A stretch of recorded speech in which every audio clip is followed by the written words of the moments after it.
Mesdames, mesdemoiselles et messieurs, chers téléspectateurs, nous vous saluons dans le beau et précieux nom de notre Sauveur et Seigneur Jésus-Christ. Nous sommes très contents d'être sur ce plateau. Je passe par l'occasion pour souhaiter une très bonne et heureuse année à tout le monde, à notre père spirituel, le prophète Wilfried Assoba, à notre mère spirituelle, maman Pascaline Assoba, à toute la famille prophétique et à toute la communauté origine du monde entier. Chers téléspectateurs de Hope TV, nous sommes très bénis sur ce plateau avec d'éminents hommes de Dieu. J'ai à ma gauche le pasteur Romuald Ndedji. Pasteur, bonjour. Oui, je vous salue dans le nom de notre Seigneur Jésus-Christ, cher pasteur journaliste Hubert Soussavi. C'est avec vraiment une joie immense que je partage ce plateau avec vous aujourd'hui. Et je profite de l'occasion pour vous dire en même temps bonne et heureuse année. Merci beaucoup. Et si vous me le permettez, je profite aussi de votre canal pour saluer mon papa chéri, papa Wilfried Assoba, et ma maman chérie également, maman Pascaline Assoba. Bonne et heureuse année, que le Seigneur qui nous a conduits en 2023 les fortifie, les utilise encore davantage pour 2023 pour nous, afin que beaucoup de terres soient conquises pour le royaume. Merci beaucoup et je salue également aussi la famille prophétique.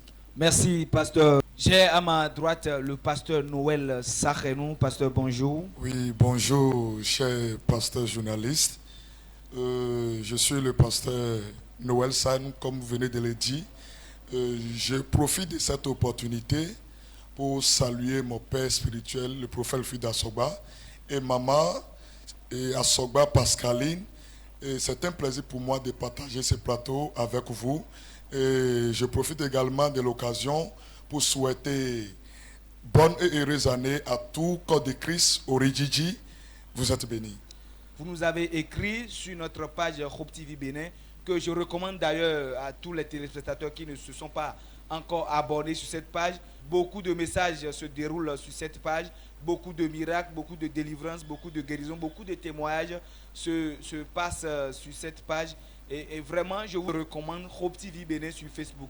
Et vous nous avez écrit, vous avez fait part de vos inquiétudes. Nous avons décidé de décrypter ce sujet qui vous a mis plusieurs fois dans le doute.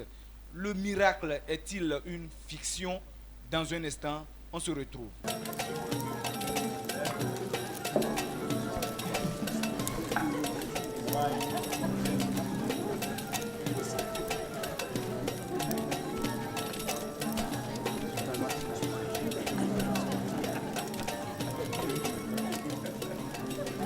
Nous n'avons plus de vin.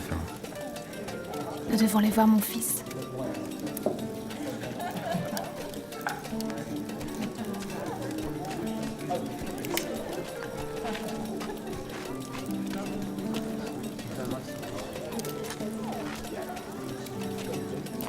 Ta mère vient pour parler.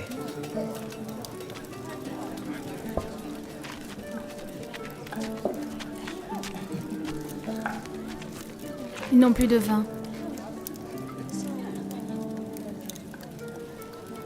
Que veux-tu que je fasse pour toi? Je le ferai. Car mon heure n'est pas encore venue.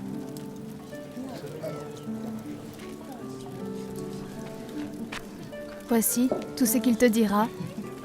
Veille à le faire.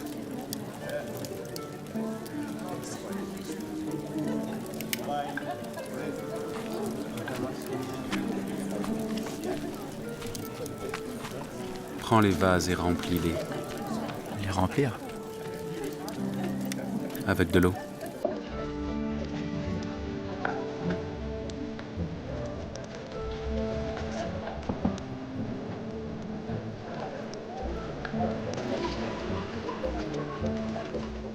Apporte-le au maître du festin.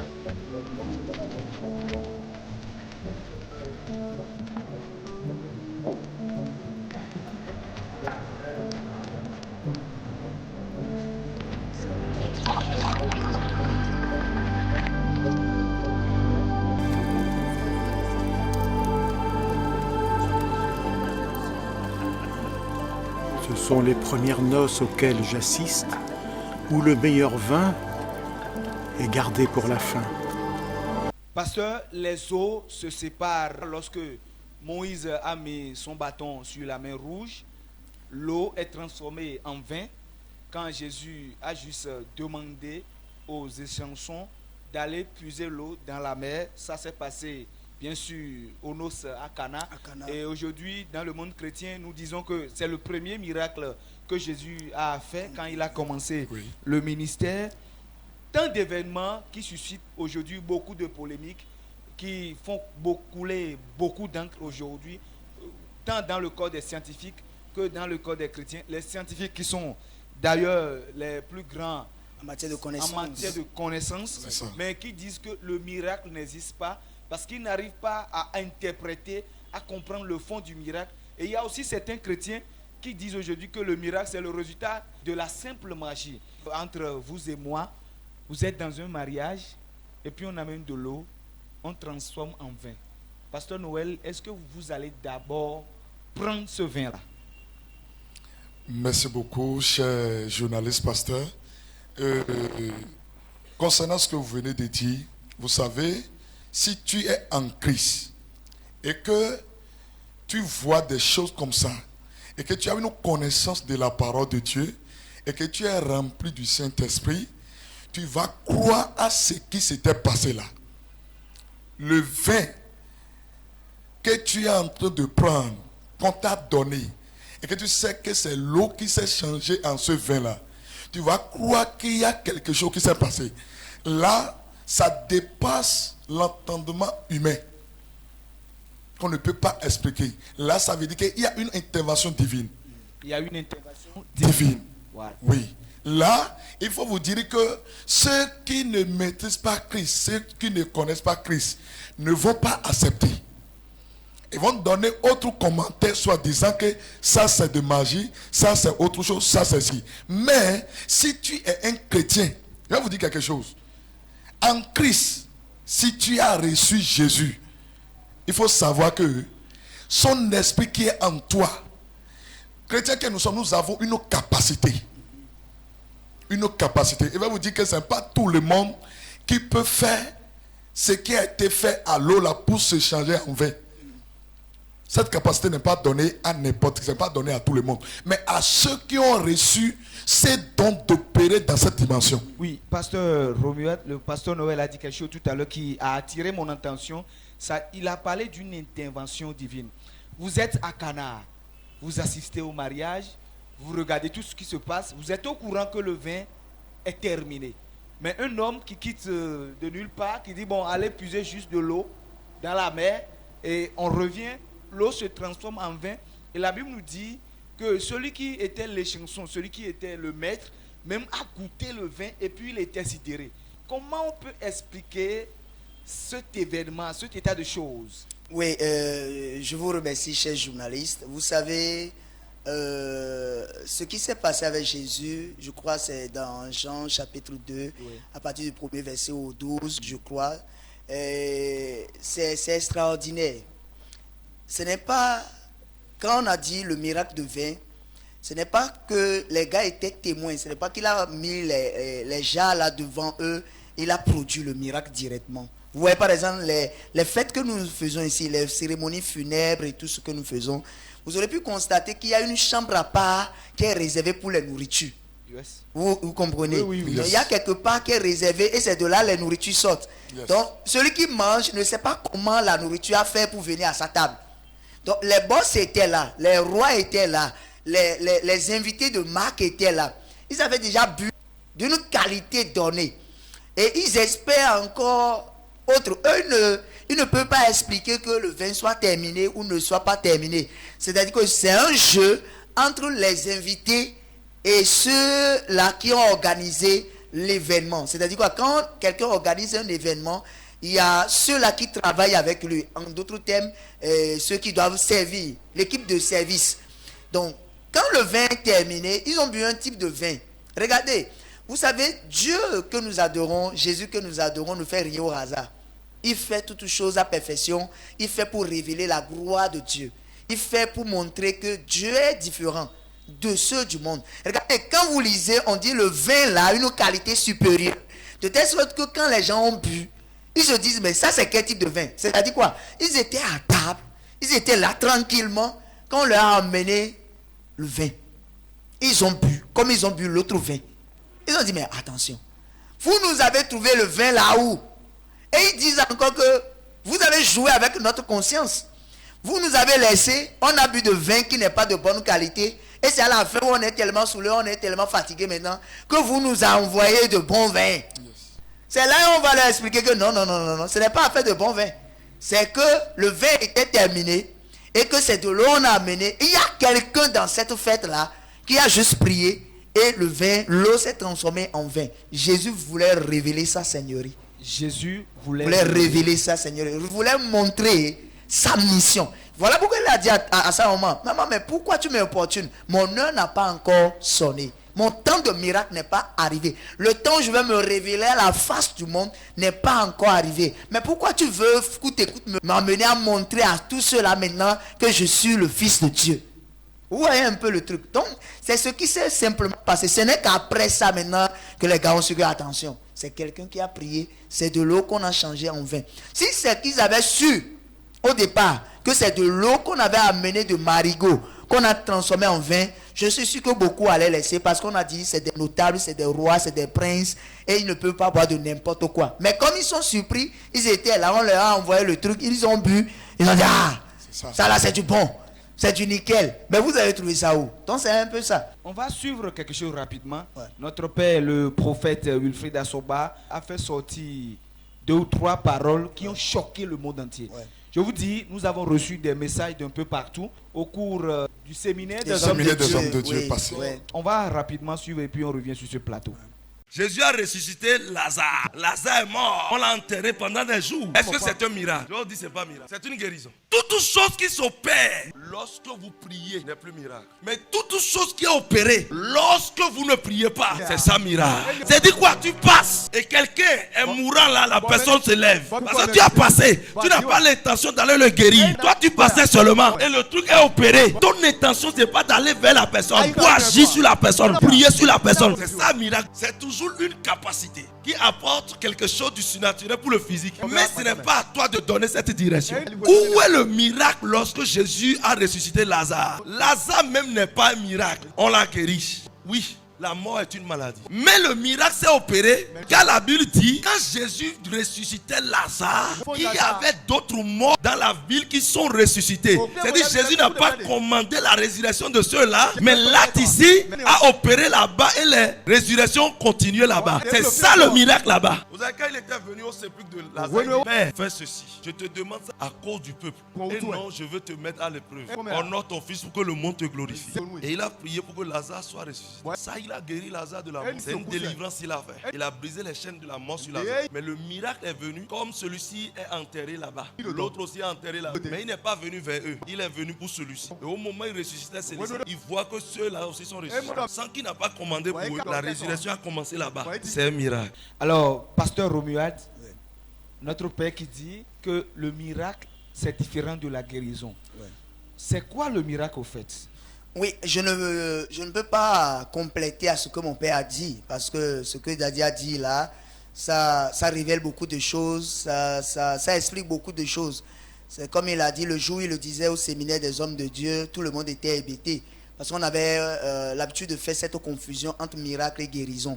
Vous savez que selon la définition ordinaire, c'est quand nous prenons nos définitions, je vais lire ça comme ça. On dit le miracle, c'est un fait extraordinaire où l'on croit reconnaître une intervention divine. C'est un fait extraordinaire. Et Daddy l'explique ici, il dit, c'est quand vous n'avez pas prié pour le cas, vous êtes là seulement, vous êtes dans un culte, et quelqu'un qui sort de nulle part pour dire tout à l'heure vient de finir le culte et j'étais paralysé, je suis revenu, Jésus m'a guéri, Jésus m'a guéri. Ça c'est le miracle. Maintenant quand la personne est atteinte de paralysie, donc on amène vers l'homme de Dieu impose les mains et prie et ça se passe, ça c'est la guérison. Et il va plus loin en donnant le cas de Lazare. L'exemple de Lazare, il dit qu'au moment où il était devant le sépulcre de Lazare, il priait. Là, c'était une guérison parce que quoi? La mort était une maladie. Vous voyez, je crois que notre Père, un prophète est un prophète. Un prophète, comme on le dit, c'est quelqu'un qui sonde les profondeurs de Dieu et qui révèle l'authenticité de la parole de Dieu. Lorsque vous prenez la parole de Dieu, il y a ce que nous lisons en tant qu'homme de Dieu ordinaire et la révélation derrière chaque parole. Un prophète, c'est quelqu'un qui peut prendre un chapitre et finir de lire, il dort, et l'Esprit de Dieu lui révèle maintenant pour dire non, attention, ce qu'on vient de dire, c'est ceci. Ce qu'on vient de dire, c'est ceci. C'est vrai, la Bible a été écrite, mais on ne connaît pas réellement les contextes dans lesquels la Bible a été écrite. Vous voyez un peu ce que nous sommes en train de dire. Yes. C'est-à-dire qu'on peut écrire une phrase comme ça. Mais avant qu'on écrive cette phrase, il faut savoir qu'il y avait eu des événements. Même des événements des années avant qu'on écrive cette phrase-là. Mais l'esprit prophétique amène le prophète à aller dans ces temps-là pour ramener le réma, ramener la révélation derrière l'écriture pour annoncer à son peuple. Donc je ne peux pas épiloguer sur ça parce que mon père a presque tout dit. Le prophète, c'est un voyageur dans le temps. Pasteur Noël, oui, cher journaliste. Le miracle de nos jours, oui.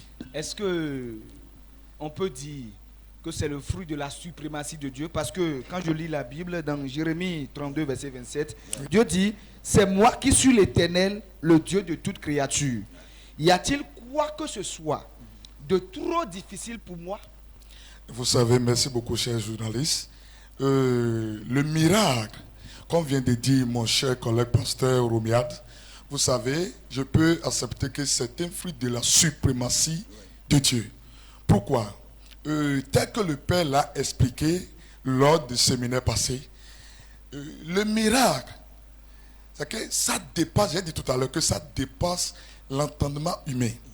Maintenant, pour se révéler, écoutez, Dieu a dit qu'il est l'unique en son genre. Personne ne peut s'égarer à Dieu. Et si le miracle dont nous parlons maintenant, sa manifestation dans la vie des gens, vous allez constater, il y a des trucs qui se passent et les gens s'étonnent pour dire, mais comment ceci est arrivé? Comment c'est arrivé comme ça? Et avec notre Père, on a vu beaucoup de choses ici.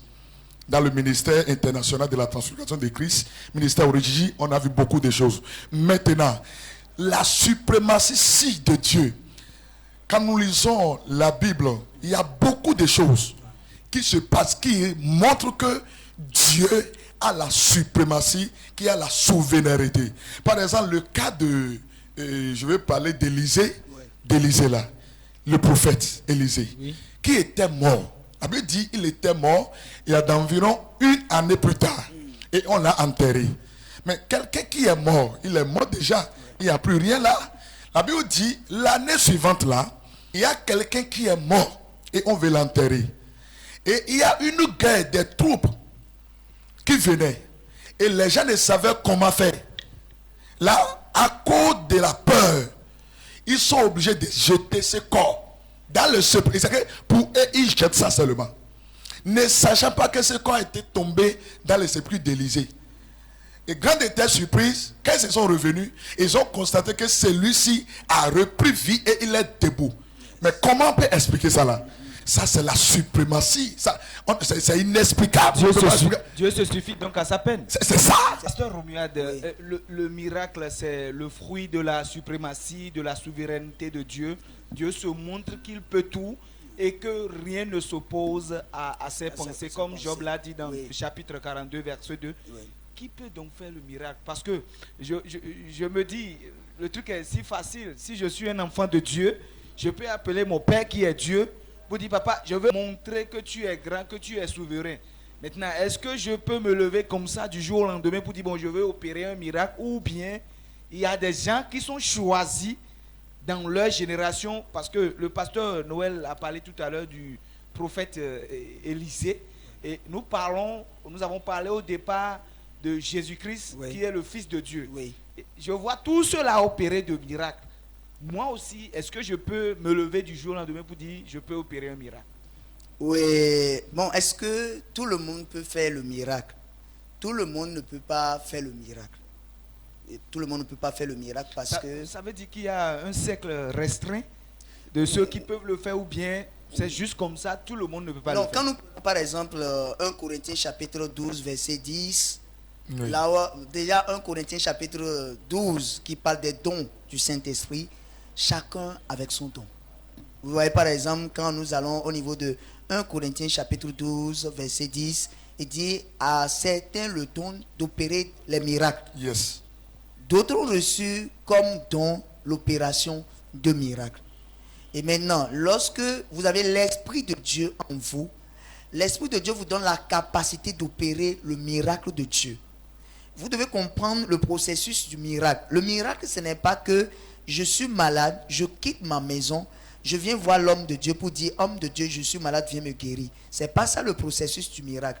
Le processus du miracle, c'est comme quelqu'un qui quitte sa maison, qui prie, qui dit, Seigneur, je vais à ta rencontre. Aujourd'hui, que ta miséricorde parle en ma faveur. C'est comme dans le livre de Marc, chapitre 5, verset 25, à partir de 25. La femme atteinte de perte de sang, elle est restée dans sa maison. Elle a prié, elle a dit, Seigneur, quand je vais partir là-bas et toucher le vêtement de ton fils que tu as envoyé sur la terre, je serai guéri. Et effectivement, quand elle est venue, elle n'a pas dit, je vais aller voir Jésus, je vais me placer devant lui et Jésus va m'imposer les mains et je serai guéri. Elle dit, si je puis toucher le bord de vêtement de Jésus, je serai guéri. Le miracle de Dieu commence déjà par là. Yes. Parce elle a résolu en elle-même que si elle va là-bas, elle n'a pas besoin de la touche de l'homme de Dieu, mais elle a besoin de l'intervention divine. Effectivement, quand elle est venue, l'intervention divine a opéré. Dieu a opéré au travers de son fils par le manteau. C'est-à-dire qu'elle a juste touché et Jésus disait, j'ai senti une force me quitter. C'est pour dire à quelqu'un qui nous regarde actuellement que vous pouvez venir dans la maison de Dieu, venir une première fois et avoir le miracle de Dieu. Le miracle de Dieu ne voit pas votre personne. Le miracle de Dieu ne voit pas votre condition, mais le miracle de Dieu voit votre cœur et voit la miséricorde de Dieu. Quand les enfants de Dieu se réunissent, Dieu veut montrer sa seigneurie, veut montrer qu'il est le Dieu alpha, oméga, il est le Dieu des temps, le temps ancien, le temps présent et le temps à venir. Donc par conséquent, quand vous venez dans sa présence, il se révèle pour montrer que c'est lui qui est là. Il est celui qui est là. Voilà pourquoi l'apôtre Paul dit, mon discours n'est pas un discours persuasif, mais consiste à la démonstration de la puissance. La puissance de Dieu révèle l'authenticité de Dieu. Donc quand la personne vient dans l'assemblée de Dieu, l'assemblée du corps de Christ, l'assemblée des fidèles de Dieu, Dieu se révèle à lui. C'est pour dire tout simplement que toute personne est appelée, mais tout le monde ne peut pas faire le miracle. Toute personne est appelée, mais tout le monde ne peut pas faire le miracle. C'est-à-dire quoi? Quand on dit le corps de Christ est un et indivisible, le corps de Christ c'est la tête, le corps de Christ c'est les bras, le corps de Christ c'est les pieds, le corps de Christ c'est les troncs. Autrement dit, il y a certaines personnes qui peuvent faire le miracle, il y a certaines personnes qui peuvent prophétiser, il y a certaines personnes qui peuvent guérir, il y a certaines personnes qui peuvent enseigner. Donc chacun a son don. Chacun a son don. Yes. Pasteur Noël, Oui, je me rappelle de cette histoire entre les fils de Séba, Ouais. qui voulaient renvoyer un esprit, Oui. d'une femme et qui disait au nom de Jésus, Oui. que Paul Oui. appelle. Oui. Et l'esprit leur disait, je connais Paul, Yes. mais vous là, qui êtes, je ne vous connais pas. Pasteur Noël, Oui, cher journaliste. aujourd'hui, nous sommes dans un monde où beaucoup se lèvent. Oui. Du jour au lendemain, vous allez voir quelqu'un qui dit, il est sur Facebook et puis il dit, j'ai fait tel miracle. Je voulais vous demander, Oui. est-ce que ceux-là, on peut les mettre dans ce cercle restreint ou bien c'est juste le fruit d'une confusion qu'ils se font entre eux? Merci beaucoup, cher journaliste, homme de Dieu. Vous savez, aujourd'hui, nous sommes en train de constater quelque chose dans le corps de Christ. Comme venait de le dire mon cher collègue pasteur,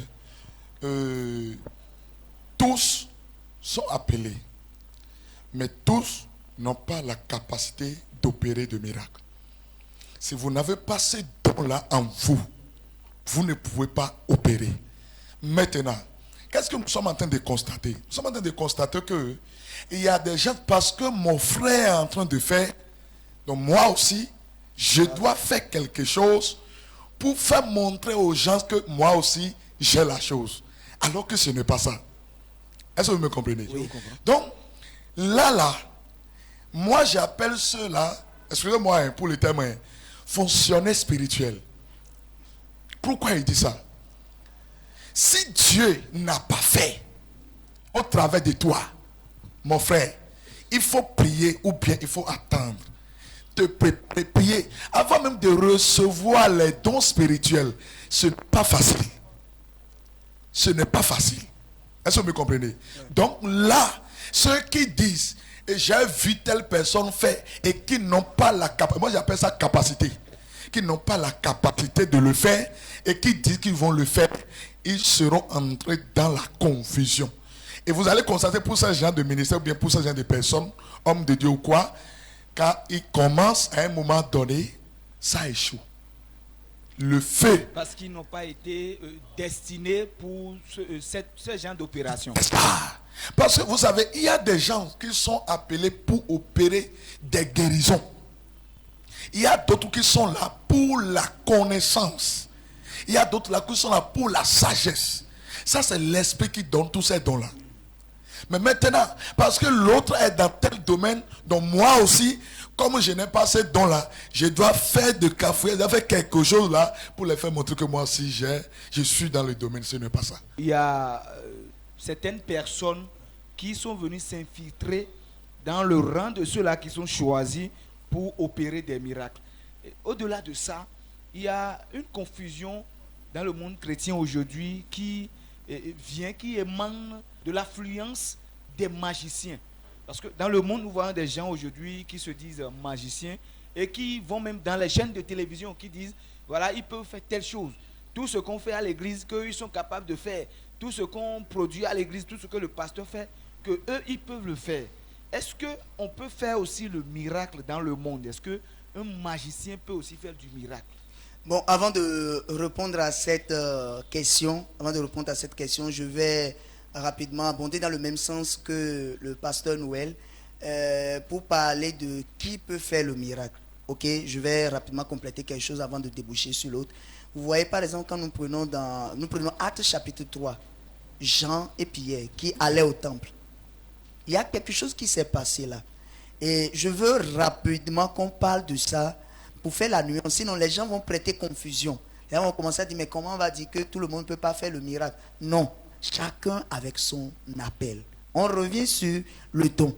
C'est-à-dire quoi? Quand ils étaient quand ils allaient au temple, quand ils ont vu par exemple le paralytique qui était là, qu'est-ce qui va se passer? Jean était avec Pierre, Pierre était avant Jean, ils allaient au temple. Oui. Et les deux allaient, ils ont vu le paralytique et ils ont dit, nous n'avons pas ni argent, ni or, vêtements, rien te donner. Ah, ok, on n'a rien te donner. Oui. Et ils étaient ensemble. Mais Pierre va dire, ce que nous avons, prends ton lit et marche. C'est-à-dire quoi là? Jean était avec Pierre, mais Jean n'avait pas la capacité de la guérison. N'avait pas le don de la guérison. N'avait pas le don du miracle. C'est-à-dire quoi? C'est Pierre qui avait l'office là.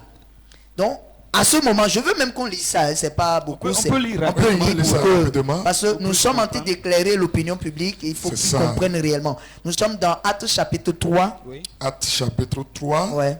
Je lis à partir du verset premier. Oui, le premier, oui. On avait dit, Pierre et Jean montaient ensemble au temple à l'heure de la prière.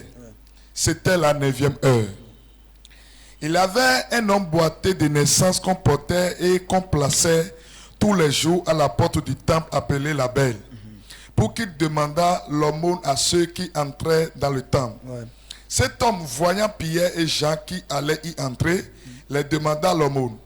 Pierre, de même que Jean, fixait les yeux sur lui et dit, regarde-nous. Et il les regardait attentivement, s'attendant à recevoir de quelque chose. Alors Pierre lui dit, je n'ai ni argent ni or, mais ce que j'ai, je te le donne. Au nom de Jésus de Nazareth, lève-toi et marche. Regardez, oui, on peut continuer un peu. Oui. On peut continuer. Oui. Et le prenant par la main droite, il le fit lever. Au même instant, ses pieds et ses chevilles devinrent fermes. D'un saut, il le fut debout. Yes. Et il se mit à marcher. Il entra avec eux dans le temple, marchant, sautant et louant Dieu. Merci beaucoup. Vous voyez par exemple, à ce niveau, pour ceux qui ont écouté, Pierre s'est personnifié. Il dit, lève-toi et marche. Pierre exerçait l'autorité qui était en lui. C'est ce qui manque au corps de Christ aujourd'hui. Vous voyez par exemple, vous avez dit dans, je crois c'est Acte 19, je crois, avec les fils de Séba, quand il disait, je connais Paul, je connais Jésus. Oui, le démon même connaît celui qui est celui qui. Vous voyez un peu. Maintenant, nous, en tant que corps de Christ, on ne sait pas qui est qui. Vous devez aujourd'hui, tout homme de Dieu doit reconnaître que ici, je suis fort. Mais là-bas, je ne suis pas fort. Je crois que c'est le problème majeur du corps de Christ aujourd'hui. C'est tout ce que nous avons. On condamne aujourd'hui beaucoup d'hommes de Dieu, on dit qu'ils sont des magiciens. Ouais. Il y a un problème d'identification, oui, de l'onction ou bien du type d'opération de chaque homme de Dieu. Oui, et quand vous lisez toujours en Corinthiens chapitre 12, la Bible a été claire avec l'apôtre Paul qui écrivait aux Corinthes. Il dit, le même esprit donne aussi le don de discernement des esprits. Voilà. Donc il faut discerner pour savoir si c'est vraiment l'esprit mammon, l'esprit démoniaque, si c'est l'esprit de la magie qui opère ou si c'est l'esprit de Dieu qui opère. Avant de qualifier même un homme de Dieu qui produit le miracle, par qui le miracle s'est produit, qu'il est démoniaque. Autrement dit, nous devons reconnaître en tant qu'homme de Dieu que certaines personnes ont une certaine capacité. C'est leur rôle, ça, c'est ce que Dieu leur a dit. Regarde, quand Dieu a appelé l'apôtre Paul, il dit, je t'ai appelé pour me servir.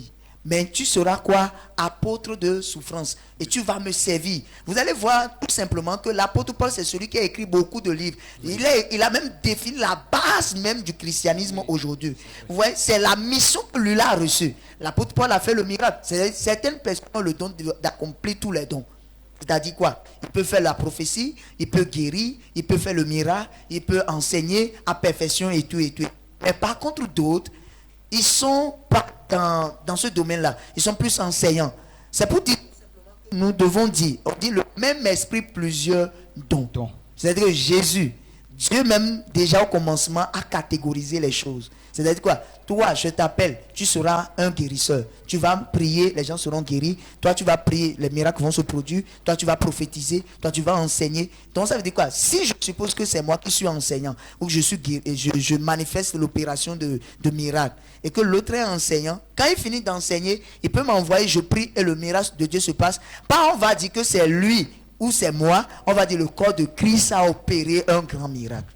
Donc c'est un peu ça. Parce que nous sommes un en Christ. Un en Christ. Ouais. Les magiciens aujourd'hui dans le monde, est-ce qu'on peut dire que eux aussi, parce que vous avez dit que le miracle au départ, vous nous avez dit que c'est le fruit de ce qui sort de l'entendement. Ouais, on dit c'est fait extraordinaire, c'est un fait extraordinaire, où l'on croit reconnaître une intervention divine. Alors, une intervention divine. C'est un fait extraordinaire. C'est un fait extraordinaire. La magie. Oui. De nos jours. Oui, je relis encore, je prends la définition. Là, ce que je suis en train de lire, c'est une définition que tout le monde peut avoir. Il suffit d'aller juste, de prendre son dictionnaire. Vous pouvez la voir. Ce n'est pas affaire biblique, c'est tout, c'est à la portée de tout le monde. Le dictionnaire dit, la magie, c'est un art de produit par des procédés occultes. On souligne d'abord occulte. Des phénomènes inexplicables, autrement dit extraordinaires, ici est inexplicable, ou qui semblent tels, ou qui semblent extraordinaires, ou qui semblent inexplicables. On peut dire que qui semble du bluff. Qui semble du bluff. C'est de la ruse. La magie, c'est la ruse. C'est duper la conscience de quelqu'un. Vous voyez un peu. Duper la conscience de quelqu'un. C'est comme... quelqu'un qui fait la magie, c'est quelqu'un qui veut juste tromper la vigilance de quelqu'un. Tu es là, je vais tromper ta vigilance rapidement et j'amène ceci, je fais ceci. Tu dis, waouh, le gars il est fort, il est extraordinaire. Non, c'est la ruse. Ici maintenant, on ne parle pas de ruse, on dit l'intervention divine. Mais là-bas, on parle de procédés occultes. C'est deux choses différentes. Ici, c'est vrai, on dit il y a beaucoup de magiciens, il y a beaucoup de tout, il y a beaucoup de faux, il y a beaucoup de choses et beaucoup citent Matthieu 24, 24. On va revenir sur ça parce que ce n'est pas l'objet de notre débat, de notre entretien aujourd'hui. Mais je trouve que là où il y a le faux, il y a le vrai. Là où il y a la magie, il y a aussi l'Esprit de Dieu. Et quand nous entrons dans la Bible, et vous voyez avec Moïse, avec les serpents de Pharaon et le bâton de Dieu qui s'est transformé aussi en serpent. Dieu toujours, quand il y aura la magie, il va vous révéler que c'est son esprit qui opère.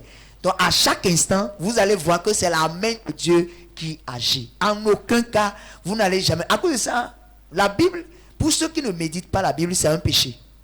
Vous ne méditez pas la Bible en tant que chrétien, vous ne lisez pas, c'est pas bien. C'est quand vous ne maîtrisez pas la Bible que les gens peuvent vous tromper facilement et dire que non, lui là, non, il n'est pas dans le vrai. L'apôtre Paul dit, le don de discernement des esprits. C'est-à-dire quoi? Je vois un signe auprès de quelqu'un. Il a opéré le miracle. Je rentre dans ma chambre, je prie. Je dis, Seigneur, est-ce que c'est vraiment ton esprit qui est là? L'esprit de Dieu va te révéler si c'est vraiment lui ou bien c'est un autre esprit qui est là. Pasteur Noël, le Oui, magicien Oui. qui organise, parce que souvent ce qu'ils font, Ouais. ils organisent des spectacles. Ouais. Ils appellent les gens paient, et Ouais. puis les gens viennent. Ouais. Ils disent aujourd'hui je veux faire telle chose, Ouais. je veux multiplier telle chose. Souvent c'est les bonbons, Ouais. souvent c'est du riz Ouais. préparé, on met Ouais. du sable, Ouais. on fait un truc là et puis ça sort du riz bien préparé avec de la Ouais. viande, ou bien on sort de l'œuf de quelqu'un. Ouais. On fait des choses extraordinaires et beaucoup sont dans l'étonnement total. Pasteur Noël, Oui, cher journaliste. face à ce genre de choses, que pouvez-vous dire aux chrétiens pour qu'ils puissent savoir que la magie, c'est juste du bluff que le diable met pour tromper la vigilance de l'homme? Merci beaucoup, cher homme de Dieu journaliste. Mon collègue pasteur Roméa vient de dire tout à l'heure, c'est deux choses différentes. Si nous parlons de miracle et de magie, c'est différent. De l'autre côté, miracle, il y a intervention divine. Mais de l'autre, du côté de magie, là, les autres, ils utilisent une force ténébreuse. Est-ce que vous comprenez? Oui. Une force ténébreuse. Juste pour faire croire aux gens que c'est du vrai. Ouais. Alors que ce n'est pas du vrai. vrai.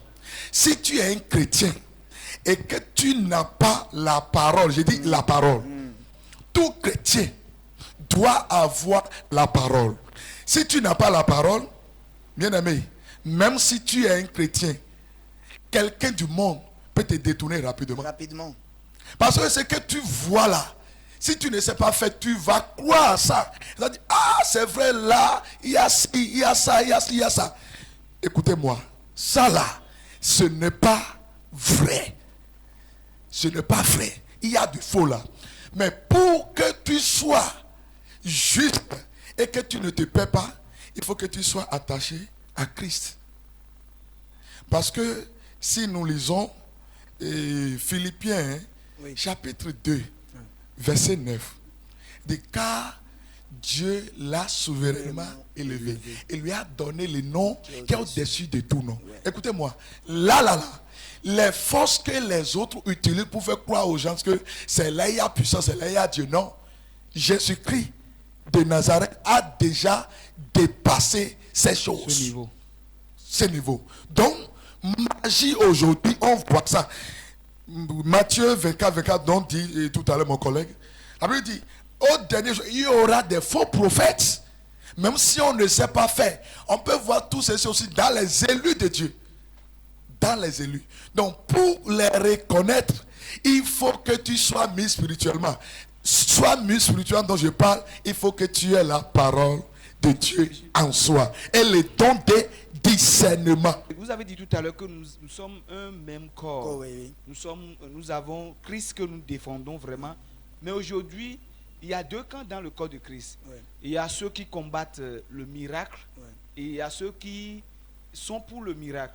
Et pour ceux qui combattent le miracle, ils se basent sur la parole de Dieu. Parce que quand on lit Josué 1, verset 8, la Bible dit que ce livre de la loi ne s'éloigne point de ta bouche. De ta de bouche. ta bouche. Oui, mais Et dites ils la se chose, disent oui. que la parole déjà suffit. Quand nous lisons dans Jean 1, on dit au commencement était la parole et la parole était avec Dieu et elle Dieu. était Dieu. Beaucoup se basent sur ces passages bibliques aujourd'hui pour dire qu'on n'a pas besoin vraiment des miracles qu'on déclare et que quelqu'un se dise bon je suis déjà guéri, qu'on déclare, quelqu'un se dise ah la boule qu'il y avait dans mon sein, cette boule là est partie, ou bien qu'on déclare et quelqu'un dise voilà je peux marcher, que avec la parole qu'on peut tout faire. Et eux aujourd'hui ils pensent que ceux qui sont dans les ministères, la plupart de ces ministères, les ministères prophétiques où il y a une manifestation, un mode opératoire qui diffère de leur mode opératoire, qu'ils sont en train de se perdre. En quoi le miracle est-il important dans le milieu chrétien? Je me rappelle, il y a des années de par le passé, où je travaillais en tant que journaliste. J'avais fini d'animer une émission avec un des spiritualistes là. Et quand on a fini, dans l'avant le jour là, parce que le gars a amené les savons, il avait amené les trucs de bague, il avait amené les trucs et tout, et tout, et tout, et tout. Et quand on a fini, j'étais étonné de constater que des frères avec qui j'allais à l'église, la majorité, les mamans, étaient venus en nombre pour prendre de ces bagues-là, pour vendre au marché, pour prendre de ces produits-là, pour être guéris, pour prendre de ces choses pour un soulagement. Le jour-là, j'ai pleuré. Parce que en tant que journaliste, quand tu travailles dans le monde, il n'y a pas à dire je suis chrétien, à cause de ça je ne vais pas animer telle émission. Vous êtes obligé. Tu es obligé de travailler. C'est pour ça que tu es payé, donc tu fais ton travail. Mais je bénis le Seigneur aujourd'hui qui m'a amené aujourd'hui à être journaliste chrétien, dont je défends l'idéologie chrétienne, je défends Christ et je prône Christ. Et quand j'ai fini cette émission, j'ai pleuré. Je disais, Seigneur, qu'est-ce que le corps de Christ vit comme ça? Vous savez, vous l'avez dit, il y a un camp qui défend les miracles, qui défend les trucs aujourd'hui. Je crois que c'est des gens qui se trompent sur toute la ligne. On n'a pas à défendre le miracle. On a plutôt à prier, si c'est le faux, que le faux s'éloigne. Parce que Gamaliel a dit, quand on combattait l'évangile de Jésus-Christ, on combattait les disciples au travers de Pierre. Et là, l'apôtre Paul était vraiment au travail, il combattait le corps de Christ. Oui. Gamaliel lui a dit, il dit, si ceci n'est pas du vrai, dans peu de temps, ça va disparaître. J'ai paraphrasé juste. Mais si c'est du bon, ça va perdurer. Ce qui est du bon perdure toujours. Mais ce qui est du bluff, ce qui est du faux, ne perdure pas du tout. C'est pour dire tout simplement que le miracle aujourd'hui est très, très, très important pour le corps de Christ. Nous en avons besoin. Et vous devez constater que ceux qui ont suivi Christ, Jésus-Christ dans son œuvre, l'ont suivi à cause de quoi? Les miracles qu'il opérait. Parce que, qui vous souviennent, les pharisiens, les scribes dont on parle, ce n'est pas des athées, ce n'est pas des gens qui ne connaissaient pas Christ, qui ne connaissaient pas plutôt Dieu. Il y a l'Ancien Testament qui était prêché. Oui. C'est-à-dire que la parole de Dieu était déjà là.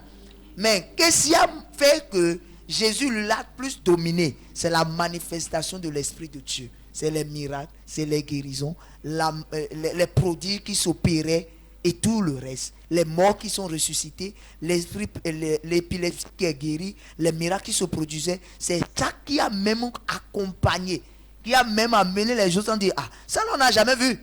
Ah, on va aller là-bas. Moi je suis malade, je dois aller là-bas. Je suis ceci, je dois aller là-bas. Le miracle ne sauve pas, mais le miracle conduit à Christ. Le miracle conduit à Christ. Conduit à Christ. Parce que quoi? Quand nous allons par exemple évangéliser, j'ai vu ça avec mon père. Nous étions au Togo récemment. On était au Togo récemment et il y a une dame, pour ceux qui, les amoureux de Hope TV+, Hope TV, ils ont tellement vu cette dame pour qui Daddy est parti au Togo pour détruire les fétiches. Si elle n'avait pas vu le miracle de Dieu là, vous pensez qu'elle allait abandonner ses fétiches pour suivre Jésus? Jamais. Ce serait un peu difficile. C'est vrai qu'elle est convaincue en elle-même que ce qui se passait, que ça ne l'arrangeait pas. Mais l'élément déclencheur qui a dit non, attends, moi je dois aller, c'est quand elle a commencé à voir les signes. D'abord Daddy qui est venu dans son rêve, quand on dit il est venu, l'Esprit de Dieu qui est bien habillé comme Daddy, qui est venu, qui lui a dit non, madame, ce que tu fais, ce qu'on te montre là, c'est l'obscurité que les gens te présentent à la place de la lumière. Abandonne tout ça, viens à Christ. C'est les signes. Tout ça amène à Christ. Force à Christ. Beaucoup sont venus à Christ juste parce qu'ils ont vu les miracles. Ce n'est pas deux choses. Et le miracle, mais nous dit, nous sommes ici maintenant, nous sommes entre nous, et l'autre est malade, le pasteur Noël est malade, le pasteur Hubert est malade, moi-même je suis malade. Et nous disons, nous adorons quelqu'un. On est dedans comme ça, depuis des années, hein, on est dedans, rien ne change. L'autre est comme ça, malade. L'autre aussi est comme ça, malade. À un moment donné, on sera découragé. À un moment donné, on va dire non, bon, et on attend que l'autre aussi, dans le monde, il fait les guérisons. Allons le voir, sûrement, il va nous guérir. On sera obligé de perdre notre foi. Donc le miracle vient pour consolider, enraciner. Parce que la Bible dit dans Romains chapitre 10, verset 17, la Bible dit, la foi vient de ce que l'on entend. Et ce que l'on entend vient de la parole de Dieu. La foi vient aussi de ce que l'on voit. Notre Père l'a toujours dit. Oui. C'est avec Daddy que j'ai appris beaucoup de ces choses. Il dit, la foi vient de ce que l'on voit. Et je dis, c'est vrai. Quand tu vois quelqu'un qui vient au culte comme ça, on prie, on déclare. La personne qui se lève pour dire, hey, on a fini de déclarer, j'étais paralysé, je marche. L'autre va dire, ah. L'autre qui est paralysé à côté, il va dire, ah, si lui aussi est guéri, ça veut dire que je serai guéri. Je me rappelle au début de Cotonou, il y avait 2 cas d'aveugles qui étaient venus comme ça au culte. Et Daddy a prié pour un cas et la personne est guérie. L'autre était à côté, il a commencé à couler les larmes. Il dit, ah, on lui a demandé, mais pourquoi tu coules les larmes? Il dit, il est à côté, l'autre a été guéri. Pourquoi? Vous savez, le prochain culte qui est venu, l'autre est guéri aussi. En même temps. En même temps. Si le miracle là, si la guérison là ne s'opérait pas, c'est-à-dire que l'autre ne peut pas croire que Jésus peut aussi faire pour son cas. Merci beaucoup, pasteur Romuald. Pasteur Noël, la Bible dit dans Marc 9, verset 23, tout est possible à celui qui croit. Oui. Et aujourd'hui, cette vague de chrétiens qui est en train de dire, voilà, le miracle n'existe pas, moi, personnellement, je les prends comme des gens qui vivent dans du syncrétisme. Oui. Parce que tu ne peux pas adorer Christ, accepter qu'il soit ton Père, Oui. qu'il soit tout pour toi, et que Christ fasse des miracles dans la Bible. Tu as lu et tu prêches ça aux gens. Mais quand quelqu'un se lève et commence pas à faire la même chose, tu commences pas à dire que c'est du faux. Pasteur Noël, Oui, cher journaliste. aujourd'hui, Oui. quels sont les autres avantages que nous pouvons tirer du miracle dans le monde chrétien? Quelqu'un qui a vu son frère guéri à côté de lui, un miracle s'est produit. Là, ça consolide sa foi. Et il sait qu'avec ce qu'il a vu là, que son cas aussi c'est possible. Donc ça donne de la joie. Ça donne de la joie, ça apporte de la joie. Écoutez, quelqu'un qui a reçu un miracle, mais ce qu'on vient de lire tout à l'heure dans Actes chapitre 3, verset 1er. Oui. Bon, si nous lisons le verset 9 là, Oui. la Bible dit, au moment où ils se sont entrés dans le temple, et tous, ils louaient Dieu. Oui. Ils chantaient, Chantaient. ils dansaient. Ouais. Qu'est-ce qui a amené ça là? Ça, c'est le C'est le miracle. miracle. C'est ce qu'ils ont vu. Oui. Là, écoutez-moi correctement. Il y a des gens qui sont dans des problèmes, dans des difficultés aujourd'hui. Mais son frère à côté dit, ne va pas, ne va pas. Moi, je suis en train de vous dire que ceux-là, ils sont en train de chercher la mort à leur frère. Supposons celle qui est stérile, qui cherche bébé. On dit là, bébé qu'on donne à ses mamies. Alors que bébé, c'est Dieu qui donne. Tu vas là-bas, tu prends des jumeaux, tu prends des triplés. Là, il y aura la joie dans ce foyer. Donc, comme avantage, nous avons la joie, nous avons la célébration. Il y a la paix du cœur dans le foyer. Est-ce que vous croyez? Mais dans le corps de Christ aussi, vous allez voir, le royaume de Christ sera peuplé, sera rempli. Oui. Pourquoi? Ah, j'ai écouté telle chose se passe ici. Écoutez-moi, je vais vous donner un exemple. Avec mon père spirituel, quand il a installé le ministère Origi à Azové. Si ce ministère est rempli aujourd'hui, il faut vous dire que c'est à cause des miracles. Oui. Parce que le premier jour, il y a un paralytique là, qui était même derrière. Et le père travaillait. Et il ne prend seulement pas des gens sains. Il n'a même pas touché. Mais à un moment, le gars commençait pas à crier. Et ça a étonné de moi. Il y a quoi là-bas? Il y a quoi là-bas? Il dit, mais j'étais paralysé. Je ne pouvais même marcher. Même maintenant, je marche. Vous voyez? Et tous, on était contents les jours là. Et ce qui fait que le ministère est rempli aujourd'hui. Vous voyez? Donc, c'est un peu ça. Ceux qui sont contre le miracle, ça, c'est autre chose. Ceux qui sont contre le miracle, ça c'est autre chose, je sais. Je vais vous lire rapidement Jean chapitre 14, verset 12. Oui. Et pour dire à ceux-là qui combattent le miracle et tout ça, Jésus même a dit, en vérité, je vous le dis, celui qui croit en moi fera aussi les œuvres que je fais, et il en fera de plus grandes, parce que je m'en vais au Père. Si tu crois, tu verras la gloire de Dieu. C'est ça. Si tu crois, tu feras le miracle de Dieu.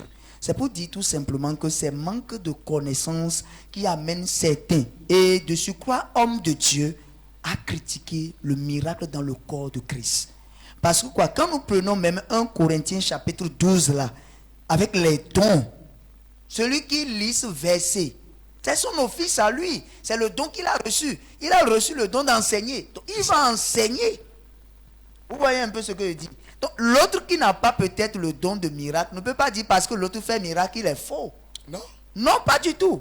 C'est parce que lui n'a pas cette grâce-là d'opérer le miracle. Donc, comme il n'a pas cette grâce, et l'autre le fait, il prie pour lui pour dire, Seigneur, fortifie-le à aller encore davantage. Écoutez-moi, homme de Dieu. Oui. Et ceux qui disent que le miracle n'est pas bon, Ouais. et qui sont dans le domaine de l'enseignement. Oui. Aujourd'hui, j'ai compris quelque chose. Oui. Et les autres, maintenant, ils sont en train de courir derrière le don de miracle. Le miracle. D'opération de miracle. Ça, je ne mens pas parce que j'ai connu des hommes de Dieu qu'on suivait il y a très longtemps, pour ne pas mentionner de nom sur ce plateau, qui étaient enseignants, tous les réseaux sociaux et tout. Mais aujourd'hui, je vois mais qui font miracle je dis Voilà. les choses ont changé. Vous savez, chaque étape avait ses réalités. C'est ça. Les hommes de Dieu qui avaient travaillé il y a de cela des années, si les mêmes hommes de Dieu reviennent aujourd'hui, je ne crois pas qu'ils vont travailler de la même manière. Maintenant, l'onction de Dieu qui opère ces miracles-là se révèle de plusieurs manières. C'est comme Daddy l'a toujours dit, c'est un véhicule. C'est toi-même qui as ton véhicule. Tu peux le conduire comme tu veux. C'est-à-dire quoi? Je peux par exemple dire, mon véhicule, je conduis sur TFM. Et ça va marcher pour moi. Je peux dire que je vais conduire ça sur le goudron. Ça va marcher pour moi. L'onction est disponible et l'onction est capable de tout. Lorsque tu as un don dans un domaine donné, la grâce, l'onction de Dieu t'amène à cette dimension et tu le fais très bien. Oui, mes chers pasteurs, je n'ai pas vu Jean se révolter contre Pierre. Non. Qui avait dit aux paralytiques de marcher. De marcher. Je n'ai pas vu les autres apôtres Ouais. se révolter contre Paul qui utilisait juste Oui. un simple foulard, des linges Oui. pour guérir. Même Pierre, quand son ombre guérissait, les autres apôtres ne se sont pas offusqués contre l'acte. Au contraire, tout le monde a célébré. C'est ce que le corps de Christ doit comprendre de nos jours. Quand une personne le fait au nom de Christ, on doit remercier le Seigneur pour dire merci parce que c'est le Christ qui gagne. Et quand nous luttons ensemble pour quelqu'un, nous ne devons pas nous combattre. Nous ne devons pas chercher à faire mourir l'autre pour pouvoir vivre. Nous devons plutôt rester ensemble. Pasteur Rouillard, un dernier mot sur la thématique. Nous ne pouvons pas finir en un temps, en un bout de temps, tout ce que nous sommes en train de dire. Parce qu'il y a eu tellement de développement. Vous avez parlé de l'aigle de Paul dans Actes chapitre 19, verset 12. Verset 12, oui. Et il y a aussi Pierre dans Actes 5, verset 15. On est en train de donner ces versets pour nos frères et sœurs d'aller étudier la Bible. Vous devez prendre votre Bible. On a parlé de Actes 5, verset 15 pour l'homme de Pierre qui guérissait. Oui. Les linges de Paul avec Actes 19, verset 12. Vous pouvez aller prendre de ces versets-là rapidement, méditer pour comprendre les réalités bibliques. C'est pour dire tout simplement que ce que nous sommes en train de dire, c'est des problèmes qui existaient. Et les apôtres et les hommes de Dieu qui avaient déjà travaillé, ont enseigné, ont guidé le corps de Christ à être un. Vous voyez par exemple, l'église de Corinthe avait ce problème, avait beaucoup de problèmes. Le problème d'amour, le problème de jalousie entre dons. Pourquoi l'autre va faire ceci? C'est là l'apôtre Paul va prendre et va écrire une lettre. La lettre de Paul aux Corinthe, à l'église de Corinthe. Oui. Il va leur dire non, ce n'est pas ce que vous dites là. C'est le même esprit qui opère comme ça. C'est le même esprit qui opère dans Paul. C'est le même esprit qui opère dans Pierre. C'est le même esprit qui opère dans Étienne. C'est le même esprit qui opère dans tous les disciples. Mais tout ça convergeait pour trouver un. C'est-à-dire quoi? Quand on résume tout ça là, ça résume en un, le corps de Christ. Nous n'avons pas à combattre les uns. Nous n'avons pas à combattre les autres. Nous avons plutôt l'obligation en tant qu'homme de Dieu, en tant que fidèle, en tant que personnalité qui croit en Christ, à prier pour l'édification du corps de Christ. Et toi qui me suis actuellement, et on t'a tellement découragé, on t'a dit, ah non, je vois des gens qui sont morts juste parce qu'on les a découragés. Beaucoup. Tu es malade? Beaucoup même. Beaucoup qui sont morts. Et je vous dis, au dernier jour, on va réclamer le sang de plusieurs personnes. Oui. Parce que quoi? Ce que Dieu a déjà donné, il faut profiter. C'est comme nous sommes ici maintenant, nous avons de la nourriture et nous refusons de manger. Nous sommes affamés. On a faim. on veut trouver à manger. La nourriture est là. On dit, prenez manger. Tu dis non. Non, la nourriture là, c'est pas bon. Non, la nourriture, tu vas mourir de faim. Ce qui fait que beaucoup sont dans le corps de Christ et ils meurent. Alors qu'il y a des hommes de Dieu, notre Père est là, la grâce de Dieu est sur lui. Moi je le dis aujourd'hui sans tituber, sans me tromper. En tout cas pour ma petite expérience, comme l'apôtre Paul l'a dit, le don de discernement des esprits, j'ai prié, j'ai discerné et j'ai su que c'est l'Esprit de Dieu qui l'utilise. Moi je te demande simplement de venir expérimenter. Parce que tu ne peux pas rester loin de quelqu'un et dire non, il est mauvais, il est méchant. Non, lui là, c'est un mauvais. Non, c'est pas l'Esprit de Dieu qui l'utilise. Il faut venir éprouver, il faut venir voir. Expérimenter d'abord. Pour voir, est-ce que c'est seulement le miracle que la personne fait, ou bien il fait aussi guérison, il prophétise bien, et s'il enseigne très bien. Moi je dis aujourd'hui, il y a des églises qui nous critiquent, des hommes de Dieu qui nous critiquent, mais qui n'ont pas aussi enseigné comme Daddy. Vérité. Parce qu'il y a des enseignements que Daddy donne. Moi, je vois des hommes de Dieu qui ne peuvent pas enseigner comme ça. Ils ne peuvent pas sortir de ces révélations. Parce qu'à la minute où ils sortent ça, leurs églises deviennent vides. Mais je bénis le Seigneur que pour ce qu'il a fait à cette communauté, la grâce originale, la communauté Oridji et le monde entier, de nous avoir donné un digne fils, quelqu'un qui a le don de guérir, de faire le miracle, de prophétiser, d'enseigner et de le faire très bien. Donc, ne restez plus en retrait, ne doutez plus. C'est le moment de croire que Dieu continue encore d'opérer le miracle et de venir profiter de votre miracle. C'est le moment de croire vraiment que Dieu continue encore de faire des miracles. Ouais. Et on doit profiter de ces moments sur la terre de la transfiguration de Christ. Ouais. Ici à Oridji, avec loin de Dieu le prophète Wilfried Assogba. Pasteur Noël, oui, cher journaliste, dernier mot. Oui, comme dernier mot sur ce plateau, et laissez-moi vous dire que à cause du temps qui est contre nous, on ne peut pas tout dire, on peut y revenir. J'aimerais vous dire qu'aujourd'hui, vous savez, le corps de Christ est divisé au point où si ton frère réussit, c'est comment faire pour le faire échouer. Donc j'aimerais inviter tout le corps de Christ, comme les apôtres ont vécu, que tout le corps de Christ n'a qu'à s'unir ensemble. Et comme ça, nous travaillons pour un seul maître. Oui. Il n'y a pas tel Jésus qui a pas tel... Non. Nous travaillons pour un seul maître, le Seigneur Jésus-Christ de Nazareth, et pour un seul royaume. Alors, les gens sont en train... Ils sont aujourd'hui dans des difficultés. Mais à cause des découragements, n'allez pas. Ces démons, ceux-ci, ils sont obligés de rester à la maison. Tous ceux-là qui sont découragés, moi, je les invite de ne pas se décourager, de venir sur la tête de la transfiguration de Christ, ministère Oridji. Ne restez pas loin pour dire, c'est du faux, c'est du faux. Il faut venir vivre la réalité. C'est vrai. Parce que quand moi j'ai connu ce ministère, homme de Dieu, beaucoup de choses ont changé dans ma vie.